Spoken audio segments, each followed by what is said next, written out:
నమస్కారం. దూరదర్శన్ వార్తలకు స్వాగతం. నేను మారాణి. ముందుగా ముఖ్యాంశాలు.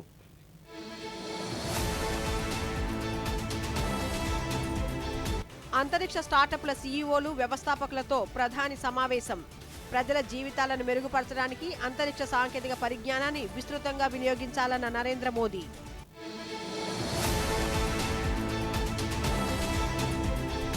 విమానాశ్రయాల కార్యకలాపాలు, నిర్వహణను మరింత సమర్థవంతంగా చేసేందుకు ప్రభుత్వం కృషి చేస్తోందన్న కేంద్ర మంత్రి కింజరాపు రామ్మోహన్ నాయుడు.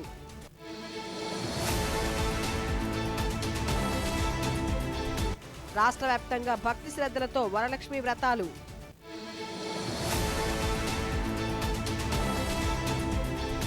H1N1 ఇన్ఫ్లుయెంజా పరిస్థితులపై కేంద్ర మంత్రి జేపీ నడ్డా సమీక్ష. ఆసుపత్రి బెడ్లు, వైద్య సదుపాయాలు, నిరంతర పర్యవేక్షణపై అధికారులకు దిశానిర్దేశం.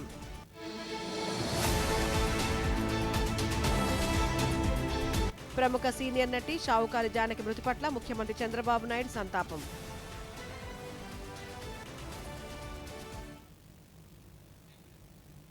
ఇక వివరాలు.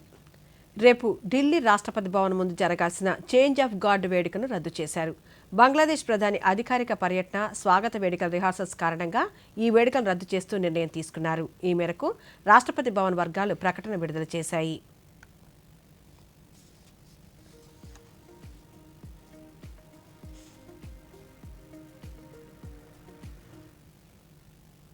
ప్రధానమంత్రి నరేంద్ర మోదీ ఈరోజు న్యూఢిల్లీలోని సేవా తీర్థులో అంతరిక్ష స్టార్టప్ల సీఈఓలు, వ్యవస్థాపకులతో సమావేశమయ్యారు.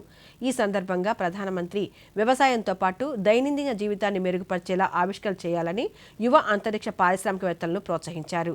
ప్రపంచవ్యాప్త ప్రభావాన్ని చూపగల భారతదేశ ప్రైవేటు అంతరిక్ష రంగ సామర్థ్యాన్ని ఆయన ప్రముఖంగా ప్రస్తావించారు.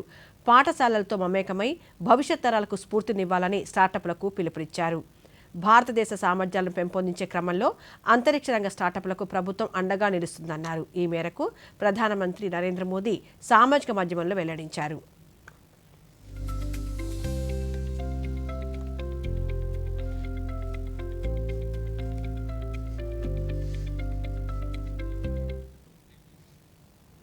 విమానాశ్రయాల కార్యకలాపాలు, నిర్వహణను మరింత సమర్థవంతంగా చేసేందుకు ప్రభుత్వం కృషి చేస్తుందని కేంద్ర పౌర విమానయాన శాఖ మంత్రి కింజరాపు రామ్మోహన్ నాయుడు తెలిపారు.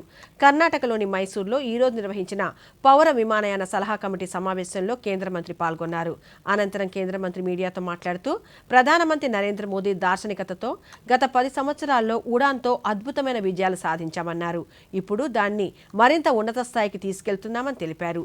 రాబోయే 10 సంవత్సరాలకు కేంద్ర ప్రభుత్వం సుమారు 28,840 కోట్ల రూపాయలు ఖర్చు చేయబోతోందని తెలిపారు.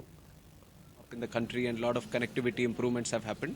Now we are taking it to the upper level, and for the next 10 years the government of India is going to spend around 28,840 crores. So you can see how much the government of India is backing up the development of civil aviation. So we have been thoroughly engaging with the states on how to improve our infrastructure, how to provide better connectivity, how to do more efficient operations and management of our airports. So we have discussed that in the consultative committee. Along with that, we have also discussed on how do we skill our young Indians so that they can become the world's best pilots. So our FTO system in the country, we want to open more FTOs and we want to improve the standard of the FTOs in the country. Government's own FTO that is functioning in Raebareli, that also we have discussed, and how it has become a success story in the last 1 year. Bricks అంతర్జాతీయ సహకార సమావేశాలు ఎంతో అవసరమని కేంద్ర కమ్యూనికేషన్ల, గ్రామీణాభివృద్ధి శాఖ సహాయ మంత్రి డాక్టర్ పెమ్మసాని చంద్రశేఖర్ పేర్కొన్నారు. మహారాష్ట్రలోని పూణేలో 12వ బ్రిక్స్ కమ్యూనికేషన్స్ మంత్రుల సమావేశంలో మంత్రి పాల్గొన్నారు. అనంతరం ఆయన మీడియాతో మాట్లాడుతూ ముఖ్యంగా యుద్ధాలు, వివిధ దేశాల్లో రాజకీయ అస్థిరత ఉన్న సమయాల్లో మనం భాగస్వాములందరినీ కలుపుకొని ఒకరికొకరు మద్దతు ఇచ్చుకోవడం చాలా అవసరమని తెలిపారు. ఈ బ్రిక్స్ ఒప్పందం ముఖ్య ఉద్దేశం కూడా అదే అన్నారు. War, political instability in different countries, it is essential that we engage all stakeholders and give each other support, and that is essentially what this BRICS is all about. At the same time, sharing the best practices, what other countries have done, what we have done. We have come up with some beautiful concepts like Samruddhi Gram, sharing that success story with the rest of the countries so their villagers can also get the benefit. At the same time, we learn certain things from them. Therefore, these kind of meetings are extremely important for countries to prosper, and I think it went really well. Keralam రాజధాని తిరువనంతపురం లోక్ భవన్లో ఓనం వేడుకలు ఘనంగా జరిగాయి. ఈ వేడుకల్లో రాష్ట్ర governor Rajendra Vishwanath Arlekar పాల్గొన్నారు. సాంప్రదాయ వస్త్రధారణలో సంస్కృతి సంప్రదాయాలను ప్రతిబింబిస్తూ నిర్వహించిన క్రీడలను గవర్నర్ వీక్షించారు.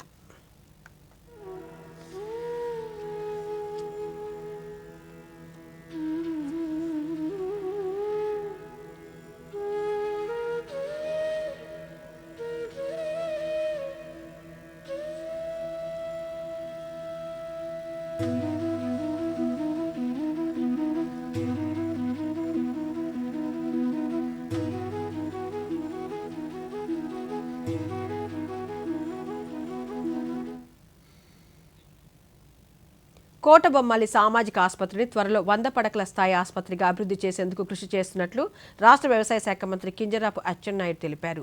శ్రీకాకుళంలోని స్థానిక సామాజిక ఆరోగ్య కేంద్రంలో నాబార్డ్ నిధులు 2,90,00,000 రూపాయల అంచనా వ్యయంతో నిర్మించిన ప్రసూతి శిశు ఆరోగ్య కేంద్రం బ్లాకును జిల్లా కలెక్టర్తో కలిసి మంత్రి ఈ రోజు ప్రారంభించారు.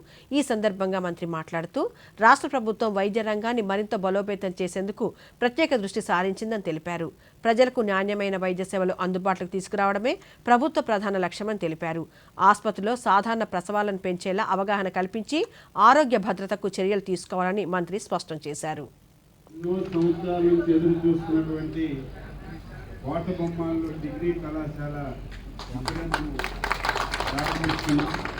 ఈ రెండు మంచి కార్యక్రమాలకు శ్రీకారం చుట్టాం. ఇక్కడ సూపరింటెండెంట్ గారికి, ముఖ్యంగా హాస్పిటల్ కమిటీ చైర్మన్కి, ఇది మన సొంత ఇల్లు ఏ విధంగా చూసుకుంటామో ఈ హాస్పిటల్ కూడా ఆ విధంగా చూసుకోవాల్సినటువంటి అవసరం ఉంది. ఈరోజు హాస్పిటల్ చూశాను, బ్రహ్మాండంగా చక్కగా నిర్మాణం జరిగింది. అనకాపల్లి జిల్లా కే కోటపాడు మండలం ఏ కోడూరు గ్రామంలో రాష్ట్ర ముఖ్యమంత్రి నారా చంద్రబాబు నాయుడు రేపు పర్యటించనున్నారు. పర్యటన నేపథ్యంలో స్వర్ణాంధ్ర స్వచ్ఛాంధ్ర కార్యక్రమంలో పాల్గొంటారు. ముఖ్యమంత్రి పర్యటన నేపథ్యంలో ఏర్పాట్లను జిల్లా ఇన్ఛార్జ్ మంత్రి, ఎక్సైజ్ శాఖ మంత్రి కొల్లు రవీంద్ర, స్థానిక శాసనసభ్యులు బండారు సత్యనారాయణమూర్తి అధికారులతో కలిసి పరిశీలించారు. ఈ సందర్భంగా మంత్రి మీడియాతో మాట్లాడుతూ రాష్ట్ర అభివృద్ధి సంక్షేమమే లక్ష్యంగా నిరంతరం పనిచేస్తూ ప్రజల సమస్యలు నేరుగా తెలుసుకుని వాటి పరిష్కారానికి రాష్ట్ర ప్రభుత్వం నిరంతరం కృషి చేస్తుందన్నారు. ఉద్దేశంతో ప్రతి 3వ శనివారం కూడా రాష్ట్ర వ్యాప్తంగా ఈ కార్యక్రమాలు జరుగుతున్నాయి.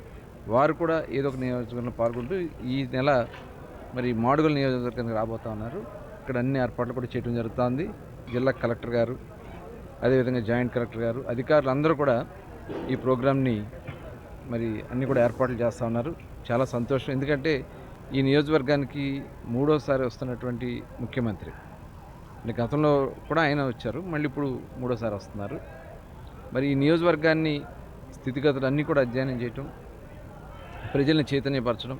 ఉదయం 10 గంటలకి వారు ఇక్కడికి రాబోతూ ఉన్నారు. ముఖ్యంగా ఎస్సీ కాలనీస్లో ఏదైతే మనం సోలార్కి ప్రాధాన్యతనిస్తున్నాం, 100% సబ్సిడీ ఇస్తున్నాం. 32 ఇళ్ళు ఉన్నాయన్నారు. 32 ఇళ్ళు కూడా సోలార్ పెట్టుకోవడం జరిగింది. అలాగే గ్యాస్ కానీ, దీపం పథకం కింద గ్యాస్ కనెక్షన్స్ అన్నీ ఉన్నాయి. అవన్నీ కూడా పరిశీలన చేస్తారు. కేంద్ర పథకాల ప్రచారంలో భారత పత్రికా సమాచార కార్యాలయం పీఐబీ పాత్ర కీలకమని తెలంగాణ రాష్ట్ర గవర్నర్ శివప్రతాప్ శుక్లా పేర్కొన్నారు. హైదరాబాద్ లోక్ భవన్లో పీఐబీ ఏడీజీ శృతి పాటిల్ నేతృత్వంలోని బృందం గవర్నర్ను కలిసింది. ఈ సందర్భంగా గవర్నర్ మాట్లాడుతూ కేంద్ర ప్రభుత్వ సంక్షేమ పథకాలను ప్రజల్లోకి విస్తృతంగా తీసుకెళ్లాలని సూచించారు. కాగా September Poshan Maah integrated communication and outreach కార్యక్రమానికి హాజరు కావాలని గవర్నర్కు పీఐబీ అధికారులు ఆహ్వానించారు.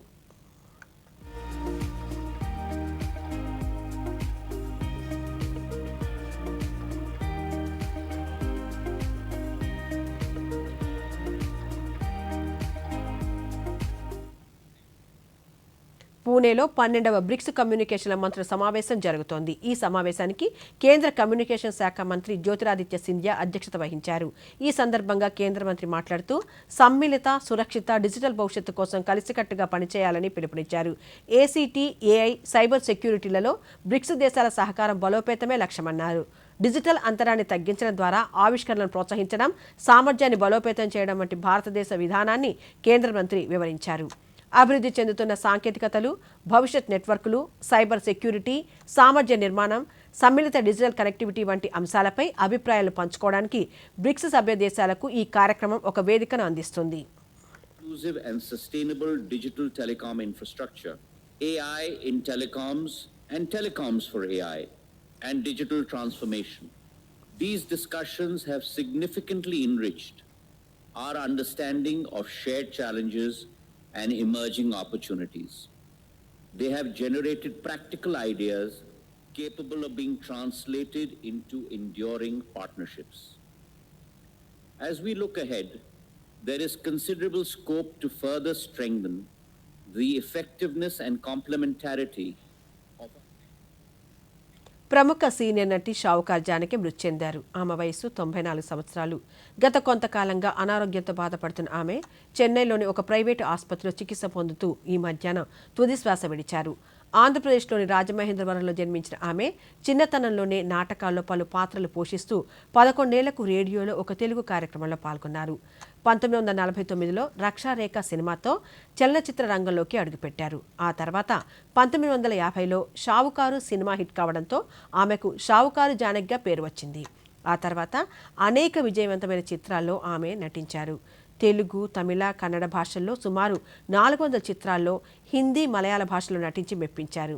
సినీ రంగానికి ఆమె చేసిన సేవలకు గాను భారత ప్రభుత్వం 2022లో ఆమెను పద్మశ్రీ పురస్కారంతో సత్కరించింది. వద్దంటే డబ్బు, కన్యాకుశుల్కం, పిచ్చి పుల్లయ్య, రేచుక్క పగటిచుక్క, రోజులు మారాయి, సొంత ఊరు, జయం మనదే, డాక్టర్ చక్రవర్తి, సంసారం ఒక చదరంగం, తోటి కోడళ్ళు, బాబు బంగారం, గీతాంజలి ఇలా అనేక విజయవంతమైన చిత్రాల్లో ఆమె నటించారు.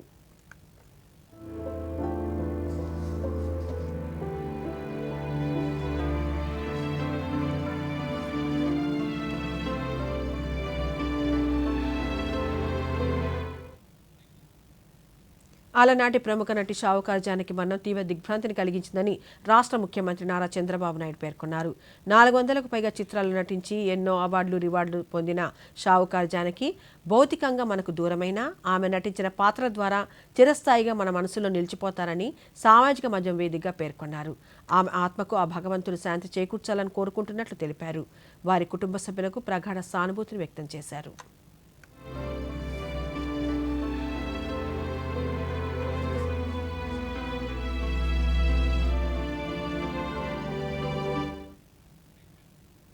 భారతీయ రైల్వే ఉదంపూర్ మీదుగా జమ్మూ, శ్రీనగర్ మధ్య 3వ వందే భారత్ రైలు ప్రవేశపెట్టడానికి సిద్ధమవుతుంది.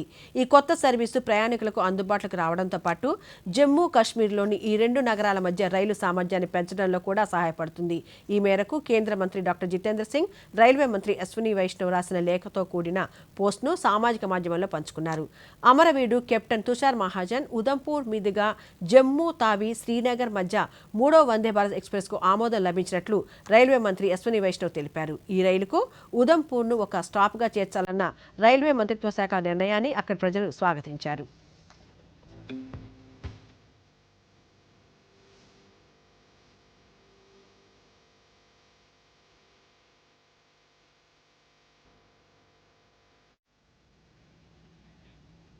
మొబైల్ ఫోన్ తయారీ పథకం ఎంపీఎంఎస్ మొబైల్ తయారీలో దేశీయ సామర్థ్యాలను పెంపొందిస్తుందని కేంద్ర సమాచార ప్రసార శాఖ మంత్రి అశ్విని వైష్ణవ్ పేర్కొన్నారు. న్యూఢిల్లీలో ఈరోజు ఆయన 62,500 కోట్ల రూపాయల నిధులతో మొబైల్ ఫోన్ తయారీ పథకాన్ని ప్రారంభించారు. ఈ సందర్భంగా ఆయన మాట్లాడుతూ ప్రపంచవ్యాప్తంగా పోటీ పడగల భారతీయ బ్రాండ్లను నిర్మించడంపై దృష్టి సారించామన్నారు.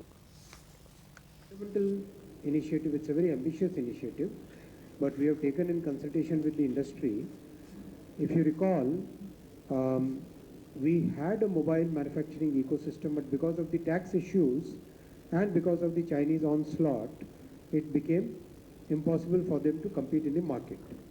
Now that we have been able to establish the ecosystem back in our country, time has come when we should be now focusing on developing Indian brand, Indian IP, Indian design.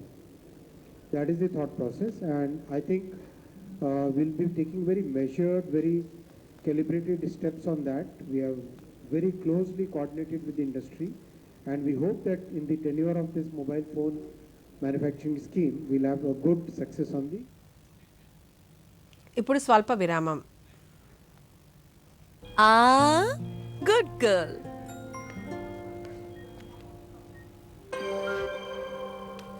Salary పడిందా మరిప్పుడు కొత్త కమ్మలా కాదు ముందుగా పొదుపు ముందుగా కమ్మలు ఇదిగోండి ప్రతి నెలా కొంత పొదుపు చేయండి కొంత పెట్టుబడి పెట్టండి ఇంకొంత ఎమర్జెన్సీ కోసం దాచుకోండి దీనివల్ల టెన్షన్ ఫ్రీగా ఉంటారు మరి ఆ కమ్మలు వెళ్తావా లేదా ఇంజెక్షన్ ఇవ్వనా ఆర్బీఐ అంటోంది పొదుపు చేసే వనిత సాధిస్తుంది ఘనత. తిరిగి వార్తల్లోకి స్వాగతం. సరిహద్దు చొరబాట్లను పూర్తిగా నిర్మూలించడానికి కేంద్ర ప్రభుత్వం కట్టుబడి ఉందని కేంద్ర హోంశాఖ మంత్రి అమిత్ షా అన్నారు. పశ్చిమ బెంగాల్లోని సిలిగురిలో 3 కొత్త క్రిమినల్ చట్టాలపై 6 రోజుల పాటు జరిగే ప్రదర్శనను ఆయన ప్రారంభించారు.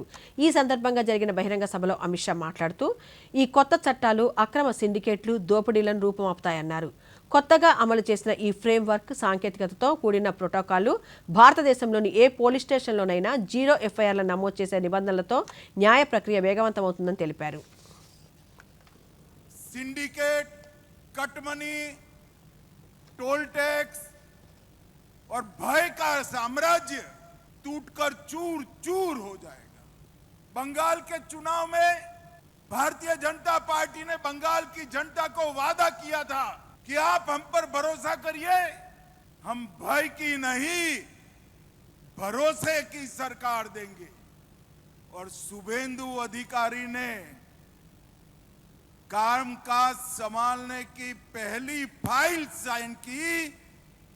वो फाइल हमारी तीनों न्याय संहिताओं को लगाकर यहां से अंग्रेजों के कानून को निकालने की फाइल साइन. भाई की जगह भरोसे का काम, ये अभियान शुरू हो गया. పశ్చిమాసియాలోని పరిణామాలను నిశితంగా గమనిస్తున్నామని కేంద్ర విదేశీ వ్యవహారాల శాఖ అధికార ప్రతినిధి రణదీప్ జైస్వాల్ పేర్కొన్నారు. న్యూఢిల్లీలో ఈరోజు ఆయన మీడియాతో మాట్లాడుతూ భారతదేశ ద్వైపాక్షిక విభేదాలు, ప్రాంతీయ దౌత్యం, దేశీయ రాజకీయ అనుమతులకు సంబంధించిన పలు కీలక అంశాలను ప్రస్తావించారు. పాకిస్తాన్ దౌత్యపరమైన మౌలిక సదుపాయాలపై భారత్ ప్రతిచర్యను ధృవీకరించారు. సముద్రయాన కార్మికుల సంక్షేమం, భద్రతకు కేంద్ర ప్రభుత్వం అధిక ప్రాధాన్యతనిస్తోందని స్పష్టం చేశారు. that are concerned in this, and we have 22 Indian nationals, 16 on one and 6 on the other, and all of them are reportedly safe, but we are looking into the matter. And let me tell you that the welfare and safety of our seafarers and seafaring community is something that to which we attach very high importance. The welfare and safety of our seafaring community is a matter which we take very seriously, and we attach very high priority to this subject. Having said that, whenever there's an issue with our seafarer community, with our seamen, we take it up with the relevant authorities. In a meeting with the foreign minister, కేంద్ర ఆరోగ్య కుటుంబ సంక్షేమ శాఖ మంత్రి JP Nadda H1N1 ఇన్ఫ్లుయెంజాపై ఈరోజు సమీక్ష నిర్వహించారు. ఈ సందర్భంగా జాతీయ నిఘా, వ్యాధి వ్యాప్తి పరిస్థితి, ILI, SARI ధోరణులు, పరీక్షలు, ప్రయోగశాల నిఘా, సీజనల్ ఇన్ఫ్లుయెంజా కేసులను నిర్వహించడానికి ఆరోగ్య సంరక్షణ సౌకర్యాల సన్నద్ధతను సమీక్షించారు. ఇన్ఫ్లుయెంజా ధోరణులను నిశితంగా పర్యవేక్షిస్తూ నిరంతర అప్రమత్తత, పటిష్టమైన నిఘా కొనసాగించాలని అధికారులను ఆదేశించారు. ఈ సమావేశంలో ఢిల్లీ ఆరోగ్య శాఖ మంత్రి డాక్టర్ పంకజ్ కుమార్ సింగ్ పాల్గొన్నారు.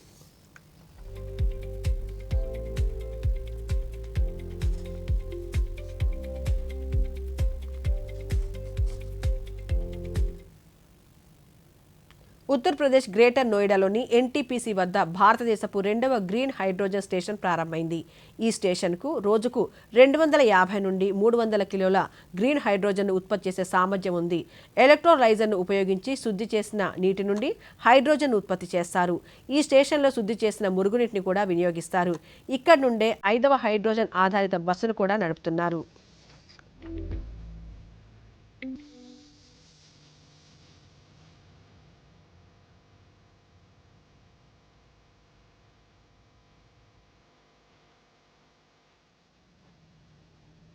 గుజరాత్లో అధునాతన స్పిన్నింగ్ టెక్నాలజీతో రూపుదిద్దుకుంటున్న నాణ్యమైన నూలు నుంచి గురుగ్రామ్లోని అత్యాధునిక R&D ల్యాబ్లలో అభివృద్ధి చెందుతున్న టెక్నికల్ టెక్స్టైల్ వరకు భారత జౌళి పరిశ్రమ వేగంగా విస్తరిస్తోంది. గురుగ్రామ్లోని మెటీరియల్ సైన్స్ అండ్ R&D ల్యాబ్లలో సరికొత్త ఫ్యాబ్రిక్స్పై విస్తృత పరిశోధనలు సాగుతున్నాయి. కేంద్ర జౌళి మంత్రిత్వ శాఖ ఆధ్వర్యంలోని నేషనల్ టెక్నికల్ టెక్స్టైల్ మిషన్ ప్రోత్సాహంతో భారత్ ఈ రంగంలో గ్లోబల్ లీడర్గా ఎదుగుతోంది.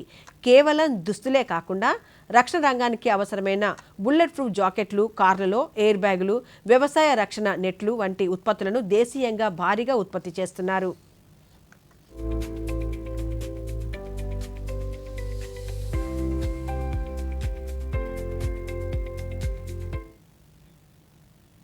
ఉత్తరప్రదేశ్లోని Motilal Nehru national institute of technology ప్రయాగ్రాజ్లోని పరిశోధకులు కృత్రిమ మేధస్సు ఆధారంగా స్వతంత్రంగా నిర్ణయాలు తీసుకోగల అధునాతన 6G నెట్వర్క్ వ్యవస్థలపై విస్తృత పరిశోధనలు సాగిస్తున్నారు.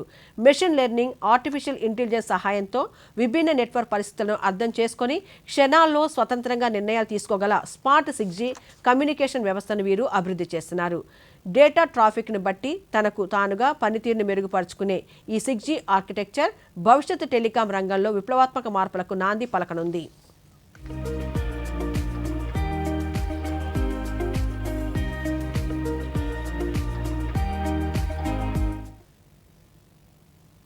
ఒకప్పుడు కేవలం పురుషులకే పరిమితమైన క్లిష్టమైన హార్డ్వేర్ చిప్ డిజైనింగ్ రంగంలో నేడు భారత మహిళా ఇంజనీర్లు అద్భుత నాయకత్వాన్ని ప్రదర్శిస్తున్నారు.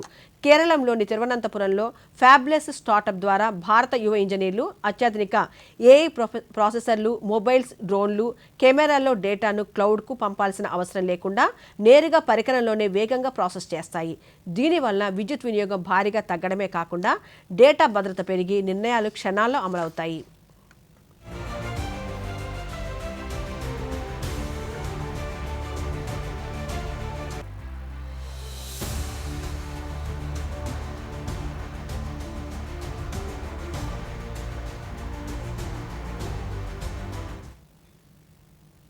వ్యవసాయం, విపత్తు నిర్వహణ, మౌలిక వసతుల పర్యవేక్షణ, రవాణా రంగాల్లో డ్రోన్ల వినియోగం శరవేగంగా విస్తరిస్తోంది.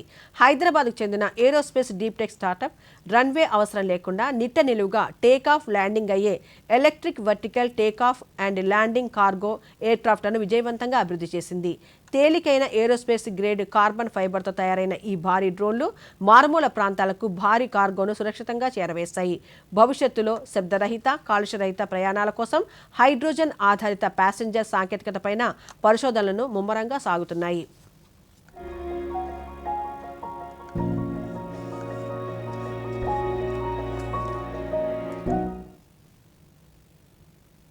గుజరాత్లోని భావనగర్ జిల్లాలో తాప్నాథ్ కొండ వద్ద భారత పురావస్తు శాఖ తవ్వకాలు జరిపింది. ఈ ఏడాది ఫిబ్రవరి నుండి మే వరకు జరిపిన మొదటి విడత తవ్వకాల్లో రాతి, ఇటుక కట్టడాలు, మెట్లు, గదులు, సున్నం పూసిన గోడలు, ఇటుకలతో నిర్మించిన 2 నీటి కాలువలతో సహా ముఖ్యమైన నిర్మాణ అవశేషాలు బయటపడ్డాయి. ఈ నిర్మాణ సముదాయం బయటి సరిహద్దు ప్రాంతంలో ఒక మానవ అస్థిపంజరం కూడా లభించింది. ఈ తవ్వకాల్లో ఎర్ర మట్టి పాత్రలు, ఎర్ర జారే మట్టి పాత్రలు, నాణ్యమైన ఎర్ర జారే మట్టి పాత్రలు, ఎర్ర మెరుగుపెట్టిన మట్టి పాత్రలు లభించాయి. తాప్నాథ్ కొండ నుండి లభించిన మట్టి పాత్రల సముదాయం వల్లభీపూర్ తవ్వకాల్లో లభించిన వాటితో పోల్చదగినవిగా ఉన్నాయి. ఇది ఈ 2 ప్రదేశాల భౌతిక సంస్కృతిలో సారూప్యతలను సూచిస్తుంది.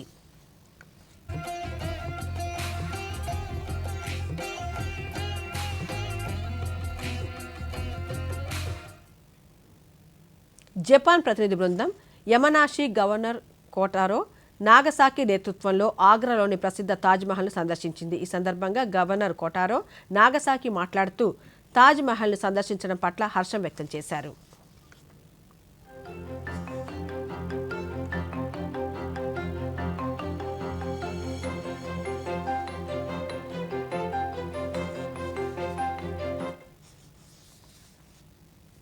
జంతువుల మార్పిడి కార్యక్రమంలో భాగంగా గుజరాత్లోని Vantara Greens Zoological Rescue and Rehabilitation Centre నుండి 3 జీబ్రాలను 170 ఏళ్ల చరిత్ర కలిగిన తిరువనంతపురం జూకు తరలించారు. మగ జీబ్రా వయసు 5 సంవత్సరాలు కాగా ఆడ జీబ్రాల వయసు 3 సంవత్సరాలు. వీటితో జూలో సంతానోత్పత్తి జరుగుతుందని నిర్వాహకులు పేర్కొన్నారు.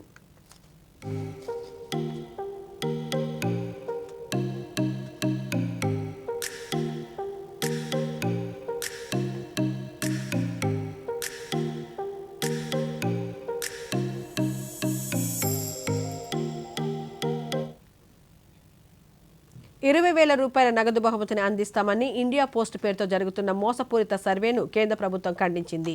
ఈ సర్వే నకిలీదని భారత పత్రికా సమాచార కార్యాలయం PIB తెలిపింది. ఇటువంటి ఏ సర్వే, క్విజ్ పోటీ లేదా నగదు బహుమతి కార్యక్రమాన్ని ఇండియా పోస్ట్ ఆమోదించలేదని PIB ఫ్యాక్ట్ చెక్ స్పష్టం చేసింది. వినియోగదారులను మోసగించి వారి వ్యక్తిగత సమాచారం రాబట్టేందుకు ఒక మోసపూరిత సర్వే ఆన్లైన్లో ప్రచారంలో ఉందని, ప్రజలు ఈ ప్రచారాన్ని నమ్మవద్దని కోరింది.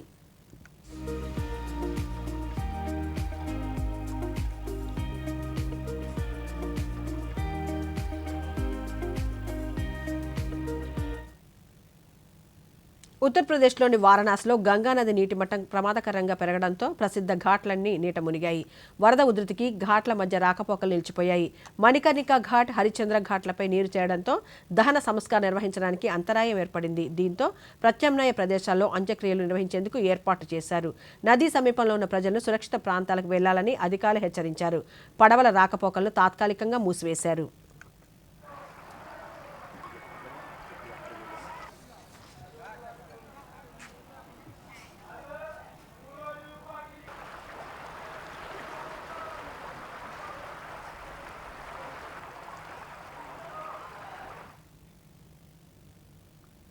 లక్ష్మీదేవి కరుణ కటాక్షలను కోరుతూ పవిత్రమైన శ్రావణ మాసంలో వరలక్ష్మి వ్రతాన్ని ఆచరిస్తారు.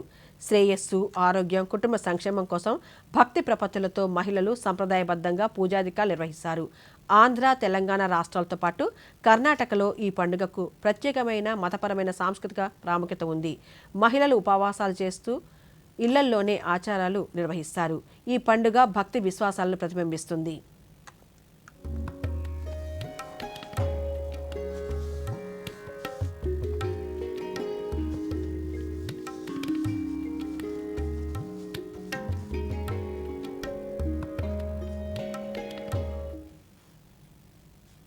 కౌసర్నాగ్ యాత్ర ప్రారంభం కావడంతో భక్తులు పవిత్ర యాత్ర చేసేందుకు సిద్ధమయ్యారు. జమ్మూ కాశ్మీర్లోని అత్యంత పవిత్రమైన సాహసోపేతమైన హిందూ ఆధ్యాత్మిక తీర్థయాత్రగా కౌసర్నాగ్ యాత్రకు ప్రత్యేక స్థానం ఉంది. సముద్ర మట్టానికి సుమారు 11,500 అడుగుల ఎత్తులో పీర్ పంజల్ పర్వత శ్రేణుల్లో ఉన్న పవిత్రమైన కౌసర్నాగ్ హిమనీ నదీయ సదస్సును దర్శించుకోవడానికి ఈ యాత్రను నిర్వహిస్తారు. ఈ నేపథ్యంలో భక్తులు రియాసి నుండి యాత్రను ప్రారంభించారు.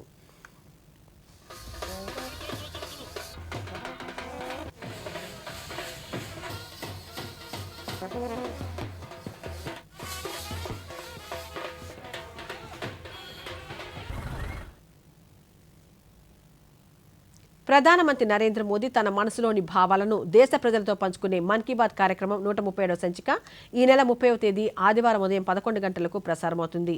ప్రజలు తమ అభిప్రాయాలను నమో యాప్ ద్వారా గానీ, స్వర సందేశాలను 180011 7800 నెంబర్కు ఈ నెల 28వ తేదీలోగా పంపవచ్చు. అలాగే www.mygov.in వెబ్సైట్ ద్వారా కానీ 1922 నెంబర్కు మిస్డ్ కాల్ ఇవ్వడం ద్వారా తిరిగి మన మొబైల్కి వచ్చే సంక్షిప్త సందేశాల లింక్ ద్వారా కూడా అభిప్రాయాలను తెలియజేయవచ్చు. ఆకాశవాణి సమన్వయంతో దూరదర్శన్ ఛానళ్లు మన్ కీ బాత్ కార్యక్రమాన్ని ప్రసారం చేస్తాయి. ఈ కార్యక్రమం తెలుగు అనువాదం వెంటనే దూరదర్శన్ సప్తగిరిలో ప్రసారమవుతుంది. साथ देश का संवाद और जन जन से सीधा जुड़ाव, साथ आते हैं करोड़ों दिल और होती है देश के छोटे कस्बों गांव में उभरते इनोवेटिव आइडियाज की बात. వార్తలు ముగించే ముందు ముఖ్యాంశాలు మరోసారి.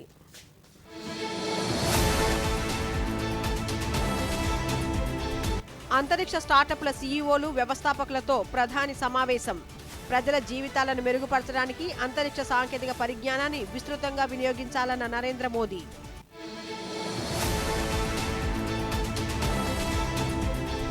విమానాశ్రయాల కార్యకలాపాలు, నిర్వహణను మరింత సమర్థవంతంగా చేసేందుకు ప్రభుత్వం కృషి చేస్తోందన్న కేంద్ర మంత్రి కింజరాపు రామ్మోహన్ నాయుడు.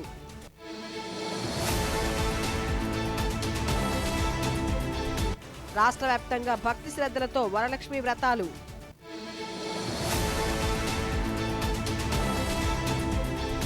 H1N1 ఇన్ఫ్లుయెంజా పరిస్థితులపై కేంద్ర మంత్రి జేపీ నడ్డా సమీక్ష. ఆసుపత్రి బెడ్లు, వైద్య సదుపాయాలు, నిరంతర పర్యవేక్షణపై అధికారులకు దిశానిర్దేశం.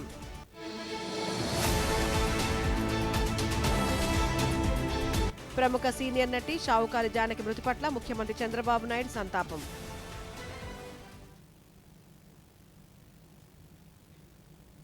ఈ వార్తలు ఇంతటితో సమాప్తం. నమస్కారం.